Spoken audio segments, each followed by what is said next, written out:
بسم اللہ الرحمن الرحیم الحمد للہ رب العالمین الصلاۃ والسلام علی رسول الکریم نبینا محمد رب اشرح لی صدری ویسر لی امری واحلل عقدۃ من لسانی یفقہوا قولی۔ السلام علیکم ورحمۃ اللہ وبرکاتہ۔ آؤ قرآن سمجھیں آسان طریقے سے، حصہ اول نماز کے ذریعے، سبق نمبر 3A میں آپ کو خوش آمدید کہتا ہوں۔ تو ہم سورہ فاتحہ پڑھ رہے ہیں، اور ہمیں آہستہ آہستہ پتہ چل رہا ہے کہ قرآن سمجھنا آسان ہے الحمدللہ۔ آج کے سبق میں ہم سورہ فاتحہ کی آیت نمبر 4 اور 5 پڑھیں گے، اور گرامر میں کچھ ضمائر سیکھیں گے۔ تو اس کے بعد نقطہ تعلیم ہوگا۔ اس سبق میں 6 نئے الفاظ سیکھیں گے ہم، جو قرآن کریم میں تقریباً 3451 دفعہ ہیں الحمدللہ۔ اور سبق نمبر 3 کے اختتام تک ہم 33 الفاظ سیکھ چکے ہوں گے، جو قرآن کریم میں 12,000 سے تھوڑا زائد دفعہ ہیں، اور قرآن کریم میں ٹوٹل 4,500 الفاظ ہیں، جو تقریباً 78,000 بار آئے ہیں۔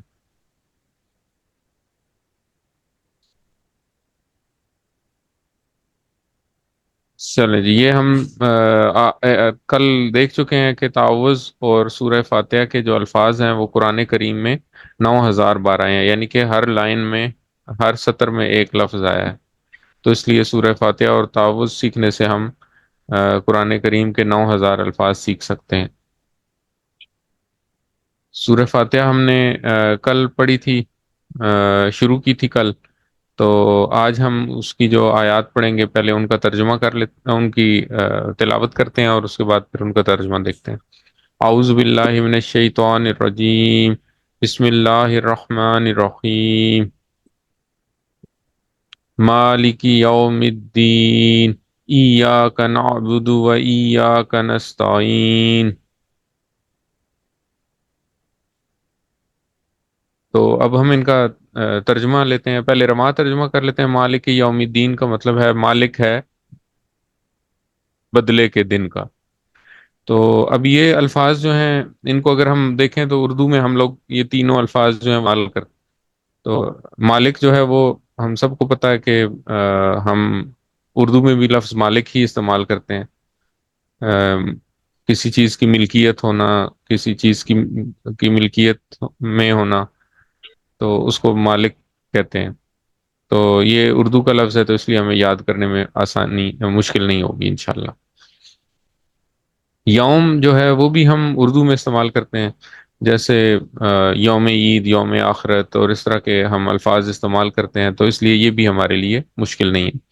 اور جب ہم کوئی بھی اسم پڑھتے ہیں تو ہم پھر اس کی جمع بھی دیکھتے ہیں۔ تو یوم کی جمع ایام ہے، یہ بھی اردو میں مستعمل ہے، اردو میں ہم عام طور پہ استعمال کرتے ہیں، اس لیے اس میں مشکل نہیں ہے الحمدللہ۔ دین جو ہے نا، وہ ہم دین کے دو مطلب ہیں۔ عربی میں جب دین کا لفظ استعمال ہوتا ہے تو اس کے دو مطلب ہیں، ایک ہے بدلہ، اور دوسرا ہے وہ جو عام زبان میں ہم لوگ بھی استعمال کرتے ہیں، دین اسلام جیسے ہے۔ تو وہاں پہ دین کا مطلب ہے زندگی گزارنے کا طریقہ۔ تو یہ دونوں مطلب جو ہیں مختلف جگہوں پہ استعمال ہوتے ہیں۔ یہاں پہ یوم کے ساتھ جب دین کا لفظ استعمال ہوگا تو عام طور پہ اس کا مطلب ہوگا بدلے کا دن۔ تو یہاں پہ اس کا بدلہ لفظ کا مطلب استعمال ہوگا۔ مطالعہ کے بعد ہم لوگ اس کو زندگی میں لانے کا طریقہ دیکھتے ہوتے ہیں۔ تو اب بدلہ کا مطلب ہے اچھے کام کا اچھا بدلہ اور برے کام کا برا بدلہ، یا زندگی گزارنے کا طریقہ جیسے اسلام۔ اب ہمیں یہ جو مالک ہے بدلے کے دن کا، اس آیت سے ہمیں کیا سبق ملتا ہے؟ اس آیت کو تصور کریں کہ اس دن کی ہولناکی کو تصور کریں جس دن ہم سب سارے دوبارہ اٹھائے جائیں گے، اور اب ہمیں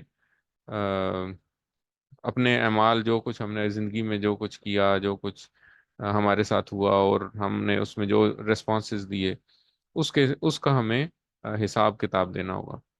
تو اس دن جو ڈر ہوگا اس کو ذہن میں لائیں، اس دن جو امید ہوگی کہ اللہ تعالیٰ کی غفوری اور رحمت اور فضل سے جو ہمیں امید ہوگی، اس کو ذہن میں لائیں، اور اس دن کی افراتفری کو سمجھنے کی کوشش کریں۔